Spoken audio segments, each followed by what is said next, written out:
Break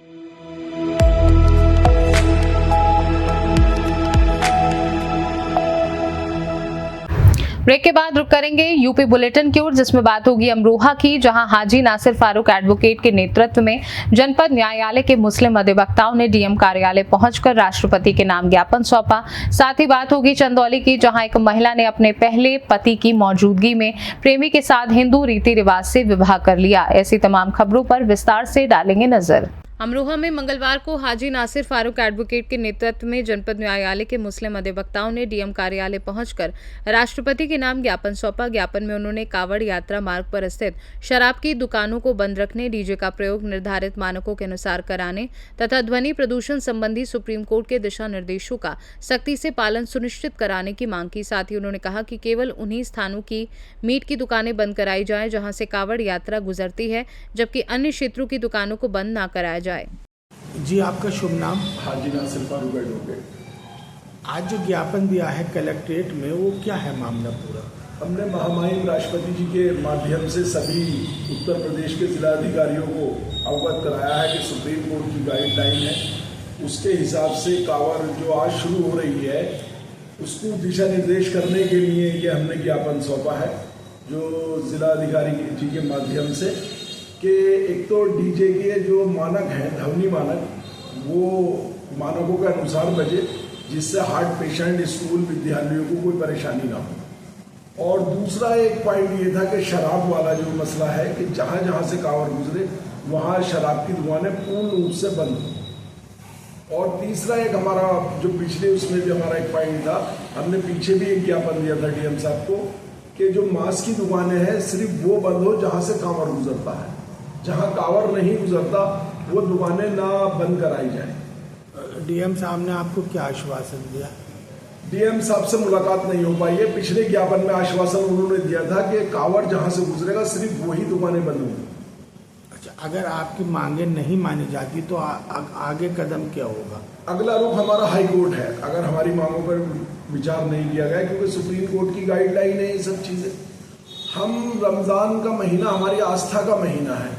हमने रमज़ान में पिछले 2 सालों से रमज़ान में पूर्ण रूप से शराब की दुकानें बंद करने की मांग की जा रही है, जो कि नहीं हो पा रही हैं। जब सावन में मीट की दुकानें बंद हो सकती हैं, तो रमज़ान में शराब की दुकानें क्यों बंद नहीं हो सकती? अमरोहा से सी न्यूज़ संवाददाता गौरव श्री माली की रिपोर्ट। अमरोहा में विश्व हेपेटाइटिस दिवस के अवसर पर जिला संयुक्त चिकित्सालय में विशेष स्वास्थ्य कैंप आयोजित किया गया। कैंप का शुभारंभ मुख्य चिकित्सा अधीक्षक डॉक्टर अश्विनी कुमार भंडारी और हेपेटाइटिस कार्यक्रम के नोडल अधिकारी डॉक्टर प्रमोद कुमार ने किया। इस दौरान 180 मरीजों की जांच की गई, जिसमें 5 मरीज हेपेटाइटिस ए और 1 मरीज हेपेटाइटिस ई से संक्रमित पाए गए। मरीजों के रक्त नमूने जाँच के लिए भेजे गए हैं। रिपोर्ट आने के बाद वायरस लोड के आधार पर उपचार शुरू किया जाएगा। इसमें हम हमारे सेंटर पे हेपेटाइटिस से बचने के लिए 2 बीमारियों का इलाज हम करते हैं, हेपेटाइटिस बी और हेपेटाइटिस सी। हेपेटाइटिस सी का इलाज 84 डेज़ है और बी का अगर वायरल लोड 2000 से ज़्यादा है तो फिर उसको हम लाइफ लॉन्ग दवाई खिलाते हैं। और ये जो बीमारी फैलती है ये संक्रमित इन्फेक्टेड ब्लड से फैलती है, असुरक्षित यौन संबंधों से फैलती है, इन्फेक्टेड नीडल, एक ही नीडल से अगर हम बार बार इंजेक्शन लगा रहे हैं उससे फैलती है, टैटूइंग से फैलती है और इन्फेक्टेड रेजर से फैलती है। और ये जो है जो डेंटिस्ट हैं गोला छाप जो अपने इंस्ट्रूमेंट सामने रखते हैं इनके द्वारा फैलती है। और रेजर, टूथब्रश, इस तरह की जो वस्तुएं हैं इनसे फैलने का खतरा रहता है, तो इनको भी साझा ना करें। और हमारे सेंटर पे सभी दवाइयाँ उपलब्ध हैं, बी की भी और सी की भी, और यहाँ पे सभी जांच और सभी इलाज फ्री है। इसका आप सब जगह प्रचार करें और सबको धन्यवाद, सबको नमस्कार। देखिए, हेपेटाइटिस बी का नाम सुनते ही सभी जो मरीज़ हैं, एक आम धारणा ये है कि हम परहेज़ कर लें और परहेज़ के चक्कर में वो खाना पीना छोड़ देते हैं, जबकि ऐसा नहीं करना है। मरीजों को जो खाना खा रहे हैं वो खाना खाना है और उससे बेहतर खाना है। ज़्यादा मिर्च मसाले नहीं खाने हैं, हल्का तला भुना खा सकते हैं, कोई मनाही नहीं है। और जिनके अंदर खून की कमी, महिलाएं खासकर, अगर वो चाय की जगह दूध पिएं वो ज़्यादा अच्छा है। फल, हरी सब्जी खाएं। और जो नॉन वेज खाने वाले हैं वो भी अगर कभी कभी अंडा मांस मछली भी खा सकते हैं। तो अपने खाने को अच्छा रखिए, बिल्कुल परहेज ना करें। कुछ लोग पेठा खा रहे हैं, कुछ लोग रसगुल्ले खा रहे हैं। पेठे रसगुल्ले से स्वाद के लिए आप कभी कभी खा लें, फंक्शन में खा लें, लेकिन पेठे रसगुल्ले से कुछ होने वाला नहीं है। आपकी जो इम्यूनिटी बढ़ेगी वो फल और हरी सब्जी से बढ़ेगी, अच्छी खुराक लेने से बढ़ेगी। और जो लोग अच्छी खुराक खा रहे हैं वो हमारे सेंटर से ठीक होकर के जा रहे हैं, और जो परहेज कर रहे हैं उनको साथ दिक्कत होती है, उन्हें फिर हमें हायर सेंटर भेजना पड़ता है और ज़्यादा अच्छे इलाज करते हैं। Thank you very. अमरोहा से सी न्यूज़ संवाददाता पूरन सिंह की रिपोर्ट। बदायूं में कांवड़ यात्रा की तैयारियों को लेकर एडीजी बरेली जोन रमित शर्मा और डीआईजी अजय कुमार साहनी ने जिलाधिकारी अवनीश राय व एसएसपी अंकिता शर्मा के साथ कछला घाट का निरीक्षण किया।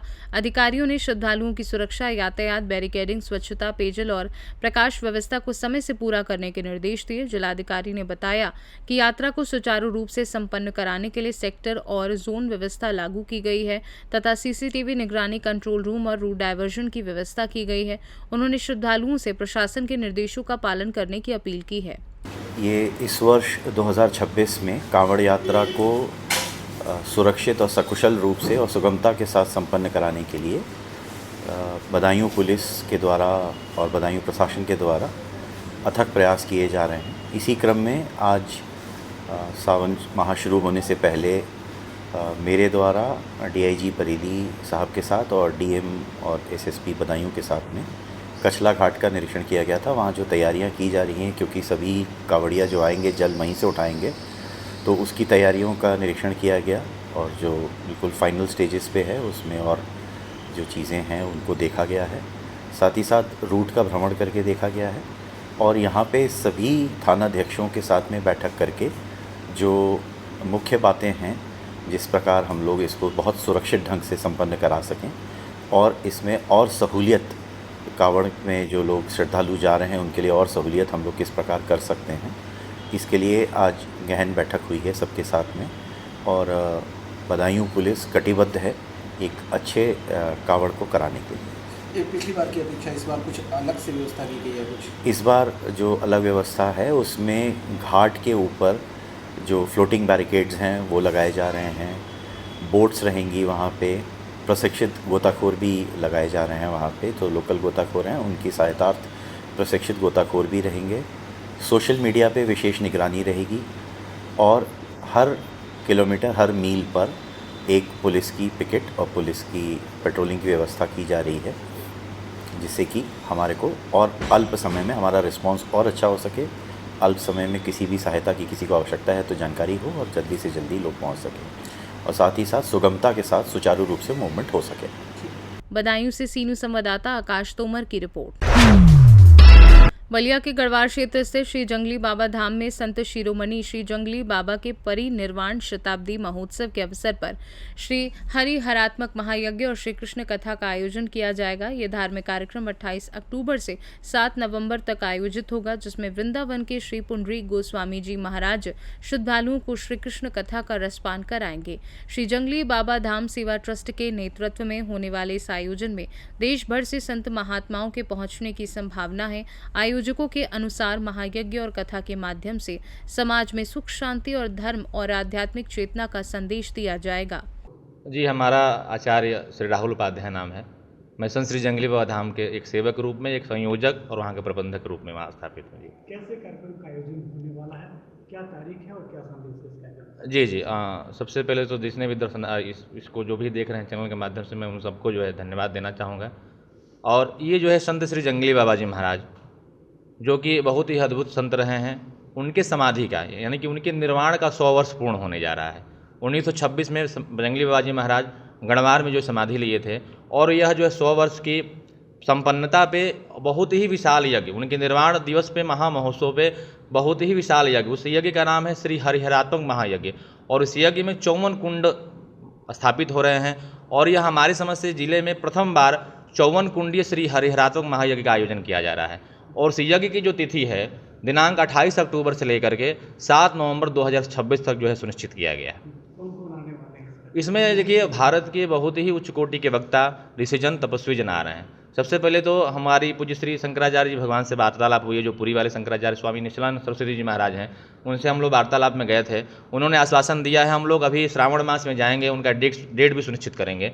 और जो मुख्य जो वक्ता हैं उन 2 वक्ताओं में एक तो रामकथा वाचक श्री चिन्मयानंद बापू जी महाराज जो कि पूरे भारतवर्ष में प्रखर वक्ता हैं रामकथा के, वह जो है 5 दिवसीय रामकथा के लिए यहाँ आएंगे। उनके श्रीमुख से हमको रामकथा सुनने का श्रवण और लाभ मिलेगा। तत्पश्चात फिर 5 दिन के लिए श्री पुंडरी गोस्वामी जी महाराज जो वृंदावन से हैं, वो उनके माध्यम से उनके जो है श्रीमुख से श्री कृष्ण कथा श्रवण करने का लाभ हम सबको प्राप्त होगा। क्या हम लोग के माध्यम से क्या संदेश मिलेगा जनपद संख्या में? जी, जनपद वासियों से हम यही अनुरोध करेंगे, विनती करेंगे कि वो लोग इस धाम पर अधिक अधिक संख्या में आकर के इस पुनीत कर्म का लाभ लें, क्योंकि यह अवसर फिर बार बार जीवन में नहीं मिलेगा। हम सब हमेशा निवेदन कर रहे हैं कि ऐसा एक समाधि का जो उत्सव है, क्योंकि संत के सेवा में स्वयं भगवंत आते हैं, तो ऐसा संत का अद्भुत यह कार्यक्रम होने जा रहा है। तो जितने भी जनपदवासी हैं, जहाँ तक हमारी आवाज़ जा रही है, वो अधिक से अधिक संख्या में आकर के इस अच्छे जो है जैसे एक प्रकार के कुंभ लगने जा रहा है, तो इसमें सम्मिलित होकर के अपने जीवन को धन्य बनाएं, पुण्य एवं यश के भागी बने। बलिया से सी न्यूज़ संवाददाता आनंद दुबे की रिपोर्ट।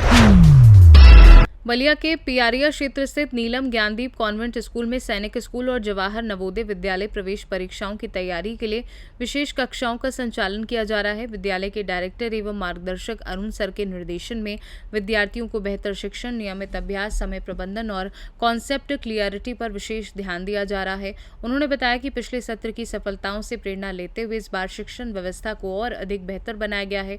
विद्यालय प्रबंधन को उम्मीद है कि अधिक से अधिक छात्र सैनिक और नवोदय विद्यालयों में चयनित होकर क्षेत्र का नाम रोशन करेंगे।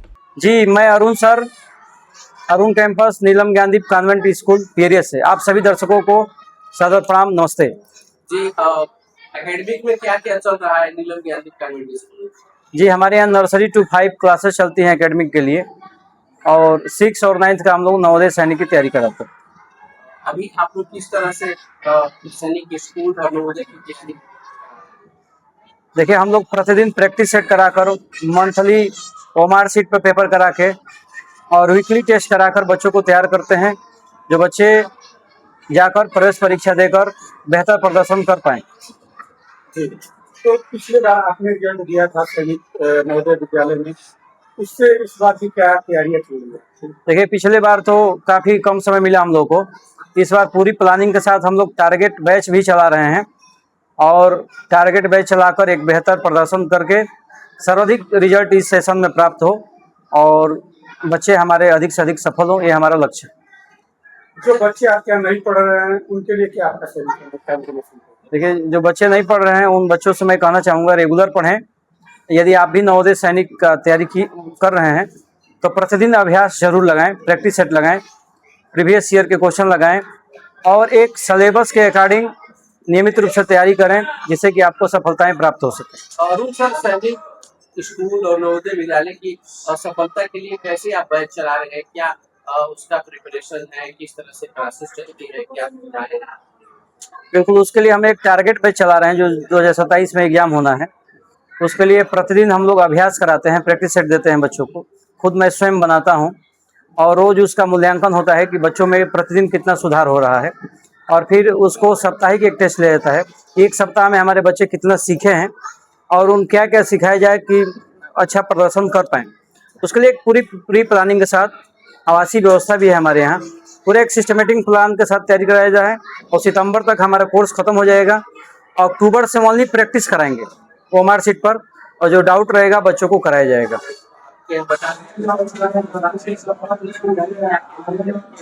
किस तरह से बच्चों को हॉस्टल में आप गाइडेंस प्रदान करते हैं? किस तरह से बच्चे सक्सेस होते हैं? देखिए, जो बच्चे सफल हो रहे हैं उसका एकमात्र उपाय हम लोग मेहनत करते हैं और बच्चे उस पर अभ्यास करते हैं। निरंतर सफलता का एक ही कारण है, यदि लगातार अभ्यास किया जाए तो सफलताएं प्राप्त होती हैं। बलिया से सी न्यूज़ संवाददाता आनंद दुबे की रिपोर्ट। चंदौली के सकलडिया तहसील परिसर में मंगलवार को एक महिला ने अपने पहले पति की मौजूदगी में प्रेमी के साथ हिंदू रीति रिवाज से विवाह कर लिया। महिला 3 बच्चों की मां है। पहले पति ने पत्नी पर पिछले 2 वर्षों से प्रेमी के साथ संबंध होने का आरोप लगाया, जबकि महिला ने पति पर मारपीट और प्रताड़ना का आरोप लगाया। प्रेमी ने बताया कि दोनों की मुलाकात ट्रेन यात्रा के दौरान हुई थी, जिसके बाद उनके बीच प्रेम संबंध बन गए। घटना के दौरान तहसील परिसर में लोगों की भीड़ जुट गई और मामला क्षेत्र में चर्चा का विषय बना है। पहली शादी कर रही हैं आपकी? पहले शादी हुई है आपकी? हमारी शादी भई रलस। तो क्यों छोड़ रही हैं? वो मारो तो पहले आवत ना घर से 1 रुपया दे अपना ना दी, पता नहीं कैसे खर्चा चले। अच्छा। बाल बच्चे भी आपके पास? ना हमके बाल बच्चा ना चाहिए। एक मिनट, तुम्हारे बच्चे हैं पहली शादी से? हाँ। कितने बच्चे हैं? 3 बच्चे हैं। हाँ। क्या तो बच्चे कौन किसके पास रहेंगे? पापा के पास रहेंगे, हमारे पास ना रहे। मतलब पापा कौन, पहले वाले कि दूसरे वाले? नहीं, तो हम पहलका के हैं। जो पहले वाले पति हैं? हाँ। अच्छा बताइए क्या है मामला फिलहाल? सर तो बता तो दिए परिचय। हमारा नाम जीवनाथ राजभर, ग्राम डैनापर, पोस्ट मनियारपुर, जिला चंदौली, तहसील सकलिया, बस है ना। ये आपकी उपस्थिति में आपकी पत्नी दूसरे पुरुष से शादी कर रही है? हाँ जी। तो क्या इसमें क्या कहना है आपका? यही सर, जब इनका मर्जी है कि नहीं हम दूसरे के साथ रहें, तो इसमें तो हमारा कोई हक नहीं है जबरदस्ती करना। हम तो चाह रहे हैं कि मतलब ये हमारे साथ रहें। हम तो तभी कर रहे थे, आज भी कर रहे हैं कि हमारे साथ चल के रहें। क्या कोई पारिवारिक विवाद लंबा चल रहा है? कोई नहीं विवाद किस तरह की चीजें कैसे है? ये इनका घूमना फिरना ऐश करना इनका संबंधित था। क्या आप किसी सक्षम अधिकारी से? हाँ, सबसे कर लिया है। कोई सॉल्यूशन? कोई नहीं। आप शादी से सहमत हैं? जी सहमत है, अच्छे से शादी हो गया। आप क्या चाहिए? चंदौली से सी न्यूज संवाददाता अंकित सैनी की रिपोर्ट। चंदौली के चकिया में समाजवादी पार्टी का पीडीए कार्यकर्ता सम्मेलन आयोजित हुआ, जिसमें प्रदेश अध्यक्ष श्यामलाल पाल मुख्य अतिथि रहे। उन्होंने कार्यकर्ताओं से बूथ स्तर तक संगठन मजबूत करने और पीडीए की अवधारणा को जन जन तक पहुंचाने का आह्वान किया। सम्मेलन में आगामी पंचायत चुनाव की तैयारियों पर चर्चा हुई। इस दौरान सपा नेताओं ने भाजपा सरकार पर किसानों, युवाओं, आरक्षण, पेपर लीक और लोकतंत्र से जुड़े मुद्दों को लेकर आरोप लगाए तथा कार्यकर्ताओं से पार्टी की नीतियों को जनता तक पहुंचाने की अपील की। सरकार नहीं करा रही है, इन तमाम सवालों को लेकर के, मुद्दों को लेकर के आज चंदौली के चकिया विधानसभा में कार्यकर्ताओं की समीक्षा बैठक रही है और इस समीक्षा बैठक के माध्यम से हमारे तमाम जावा साथियों ने, कार्यकर्ताओं ने, सेक्टर ग्रुप के लोगों ने ये तय किया है कि हम संविधान को बचाने के लिए जहां तक जाना पड़ेगा, जितना लंबा संघर्ष करना पड़ेगा उतना लंबा संघर्ष करेंगे, संविधान को बचाएंगे, लोकतंत्र बचाएंगे और उत्तर प्रदेश में सामाजिक नीट की परीक्षा पे आप अभी बोल रहे थे मंच से, सुप्रीम कोर्ट ने आदेश दिया है उन राज्यों को, उसमें उत्तर प्रदेश भी शामिल है कि आप अपनी रिपोर्ट दें। उनका कहना है कि जिसके ऊपर पहले मुकदमा दर्ज नहीं था उनके ऊपर मुकदमा दर्ज न हो, कोई कार्रवाई न हो। सुप्रीम कोर्ट ने आज आदेश दिया है, कैसे देखते हैं इस निर्णय को आप? देखिए, नीट का मामला हो या तमाम प्रतियोगी परीक्षाओं के पेपर लीक का मामला हो, ये नौजवानों के भविष्य से जुड़ा हुआ। नौजवानों को जो कॉम्पिटिटिव हैं, जो प्रतियोगी हैं, उनसे सवाल करिए कि जिस गरीब माँ बाप के बच्चे हैं 18 से 20 घंटे कमर तो पढ़ाई करते हैं और जब पेपर लीक हो जाता है, घर आने पर उन्हें आशा होती है प्रश्नों की जांच करने पर कि हम डॉक्टर, इंजीनियर बन जाएंगे, प्रोफेसर बन जाएंगे, लेकिन बाद में उनका जीवन, उनका मन हम उनसे सवाल करिए। ये केवल बात में कुछ कह देना कि हम लीक करने वाले को, पेपर लीक करने वाले को मिट्टी में मिला देंगे, तो पेपर लीक करने वाले वही लोग हैं जो सामंतवादी हैं, जो पूंजीवादी हैं, बड़े पैसे का सौदा होता है। ऐसे लोग गरीबों का हिस्सा और हक खा रहे हैं। मैं बेरोजगारों के साथ है और ऐसा काम करने वाले लोग सभी लोग सरकार में शामिल हैं। चुनाव आने वाला है, ओवैसी से बातचीत चल रही है क्या? आप प्रदेश अध्यक्ष हैं। हमारी जनता से बात करनी है, हमारा जन जन बंधन है। जनबंधन, जनता से प्रेम, दया और अपनापन, संविधान बिगाड़ने वाले लोगों के साथ हमारी जनता हमारे नेता के साथ खड़ी है। तो ऐसी से कोई बातचीत आपकी नहीं चल रही? हमारे संविधान विरोधी जो ताकतें हैं, जो लोकतंत्र विरोधी ताकतें हैं, उनसे हट करके जो संविधान बचाने वाले लोग हैं, जो लोकतंत्र बचाने वाले लोग हैं, जो किसानों को सम्मान देने वाले लोग हैं, खाद बिजली पानी दे सके, नौजवानों को रोजगार दे सके, उसके साथ हमारी पार्टी है।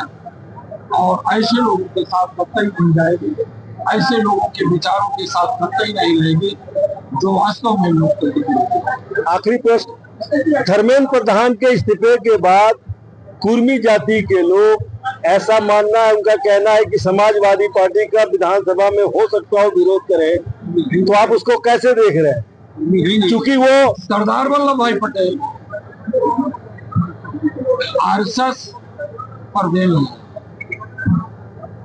देश के गृह मंत्री सरदार वल्लभ भाई पटेल ने आरएसएस पर नहीं रोक लगाया। एक दूसरा गृह मंत्री भारत का, उसने दरवाजा खोल दिया। ये पटेल समाज सरदार वल्लभ भाई पटेल के साथ है, धर्मेंद्र प्रधान के साथ नहीं है। ये पटेल समाज उन तमाम बेरोजगार नौजवानों के साथ है जिनको हक मिलना चाहिए, उनके साथ पटेल समाज। हमारी पार्टी में संविधान बचाने वाले योद्धा सांसद हैं। वो किसी जात, बिरादरी, धर्म, मजहब की राजनीति नहीं करते हैं, वो संविधान की बात करते हैं, लोकतंत्र की बात करते हैं। इसलिए हमारे सांसद हमारे साथ ही हैं। इसी प्रकार से पटेल समाज के भी 7 सांसद संविधान के साथ खड़े हैं।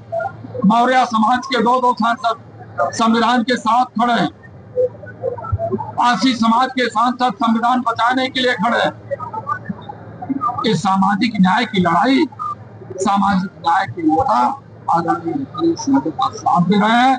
हमें उम्मीद है कि आने वाला दिन 2027 तो संविधान का होगा और 2029 में ये नफरत पैदा करने वाले लोग पूरे देश से भाग जाएंगे। केवल बाबा साहब डॉक्टर अम्बेडकर का संविधान और विचार खरीदने के लिए राम मंदिर का पैसा चोरी किया, वो हर जगह चोरी कर रहे हैं।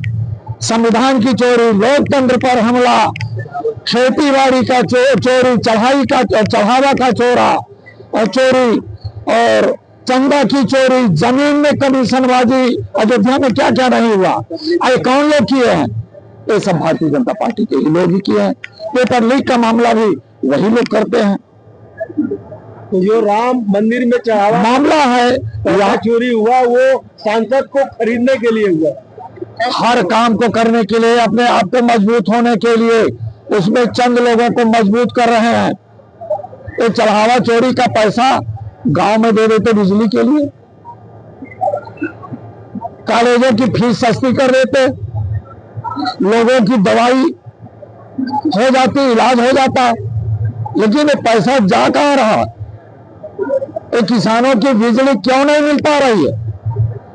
ये जो चोरी कर रहे हैं, चाहे भगवान प्रभु राम के मंदिर की चोरी हो, चाहे किसानों के खाद की बोरी जो 50 किलो की थी 40 किलो कर दी गई और उसका दुगना दाम हो गया, उसकी चोरी, चाहे बिजली की चोरी, जो समाजवादी पार्टी के पीरियड में 300 रुपए बिजली का बिल आ रहा था, आज वो 1000 रुपए में आ रहा है, वो भी बिजली नहीं मिल पा रही है, खेतों की सिंचाई नहीं हो पा रही है। ये सब मुद्दे हैं। क्या है आयोजन, क्या है उद्देश्य? चंदौली जनपद में संविधान लोकतंत्र बचाने के लिए कार्यकर्ता सम्मेलन समाजवादी पार्टी का, और यहाँ पर बड़ी संख्या में हमारे बूथ, सेक्टर और जोन को लोग आए और सभी लोगों ने संकल्प लिया है कि 2027 में जिस प्रकार से चकिया विधानसभा में ईवीएम की मशीन में गड़बड़ी बता करके 32 ईवीएम मशीन को समाजवादी पार्टी के प्रत्याशी को हराया गया है, उसका बदला हम लोग 2027 के चुनाव में ले लेंगे। चुनाव आने वाला विधानसभा, आप समाजवादी पार्टी के प्रदेश अध्यक्ष हैं, ओवैसी से बातचीत चल रही है क्या अंदर खाने में, बंद दरवाजे में? हमारा जो संबंध है और भारत के संविधान का संबंध शोषित वंचित गरीब लोगों से है, वही संबंध सामाजिक न्याय का रास्ता, सामाजिक न्याय की सरकार बन सके, समाजवादी पार्टी के नेता आदरणीय अखिलेश यादव जी का है। तो हमारा जनबंधन है, गठबंधन कहीं किसी पार्टी से नहीं, हमारा जनबंधन है। हमारे विचारों का अलायंस उससे हो रहा है जो संविधान चाहता है, लोकतंत्र चाहता है। बहुत चर्चाएं हैं कि ओवैसी और अखिलेश जी साथ आएंगे और विधानसभा में एक मजबूत गठबंधन। हमारा ऐसा कुछ नहीं है। ये सरकार जो है ना, ये नफरत पैदा कर रही है, विश्वविद्यालयों को गिरा रही है, इंटर कॉलेजों को गिरा रही है, प्राइमरी स्कूलों को बंद और मर्जर कर रही है। ये शिक्षा विरोधी सरकार उत्तर प्रदेश की है और शिक्षा विरोधी सरकार अब उत्तर प्रदेश में नहीं चलने पाएगी और देश में भी नहीं चलेगी। आखिरी प्रश्न, धर्मेंद्र प्रधान के इस्तीफे के बाद उत्तर प्रदेश में जो उनकी जाति के लोग हैं, उर्मी पटेल जो कहते हैं, वो समाजवादी पार्टी को क्या विधानसभा में उनके साथ रहेंगे, आपको लगता है? देखो, ये नौजवानों की बेरोजगारी का सवाल और पेपर लीक करने वाले लोग भारतीय जनता पार्टी से जुड़े हैं। धर्मेंद्र प्रधान का इस्तीफा ये पर्याप्त नहीं है। धर्मेंद्र प्रधान जी को तो बर्खास्त कर देना चाहिए और बर्खास्त उनको कर देना चाहिए जो लोगों के ऊपर लाठियां, डंडे, गोलियां चलवाए। ऐसे गृह मंत्री को बर्खास्त कर देना चाहिए, देश के प्रधानमंत्री को। सवाल किसी पार्टी का नहीं है, किसी व्यक्ति का नहीं है, करोड़ों नौजवानों के जीवन का सवाल है जो 18 से लेकर के 20 घंटे तक कड़ी मेहनत करके अपने उनकी आंखों का मेहनत देखो, खाने के लिए भोजन नसीब नहीं हो पा रहा। बाप खेतों खलिहानों में काम कर रहा है, आज बिजली नहीं मिल रही है, विधायक को खबर नहीं है कि धान की रोपाई नहीं हो पा रही है, तो भारतीय जनता पार्टी के लोगों को खबर नहीं है, उत्तर प्रदेश के लोगों को खबर नहीं है, बिजली नहीं है। अरे बिजली तो उत्तर प्रदेश में समाजवादी नेता अखिलेश यादव ने पैदा किया था, उसी बिजली को एक किसानों के पास पहुंचा दे। लेकिन समाजवादी की बिजली पूरे उत्तर प्रदेश में एक किसानों को आज भी नहीं पहुंचा पा रहे हैं, इसलिए किसान भी इनसे बदला ले। चंदौली से सी न्यूज़ संवाददाता अंकित सैनी की रिपोर्ट। जलेसर में गुरु पूर्णिमा के अवसर पर संत शिरोमणि श्री गुरु रविदास महाराज की 650वीं जयंती वर्ष के तहत चल रहे समरसता संकल्प अभियान के अंतर्गत नागेश्वर मंदिर में विशेष कार्यक्रम आयोजित किया गया। कार्यक्रम में भाजपा जिला कार्य समिति सदस्य नीलम प्रजापति ने मंदिर के महंत श्री चंद्र नंदन गिरी महाराज का पटका पहनाकर एवं पुष्प भेंट कर सम्मान किया। इस दौरान संत गुरु रविदास महाराज के चित्र पर माल्या अर्पण कर श्रद्धांजलि अर्पित की गई और महंत को गुरु रविदास महाराज का चित्र भेंट कर आशीर्वाद प्राप्त किया। नीलम प्रजापति ने कहा कि गुरु रविदास महाराज ने समाज को समरसता, समानता और मानवता का संदेश दिया। उनके आदर्शों पर चलकर सामाजिक सद्भाव और राष्ट्र निर्माण को मजबूती मिल सकती है। कार्यक्रम में मौजूद श्रद्धालुओं ने भी उनके बताए मार्ग पर चलने का संकल्प लिया। एटा से सी न्यूज़ संवाददाता लखन यादव की रिपोर्ट। यूपी बुलेटिन में फिलहाल के लिए इतना ही। बने रहिए सी न्यूज़ भारत के साथ, हर खबर आपके साथ, आपके हाथ।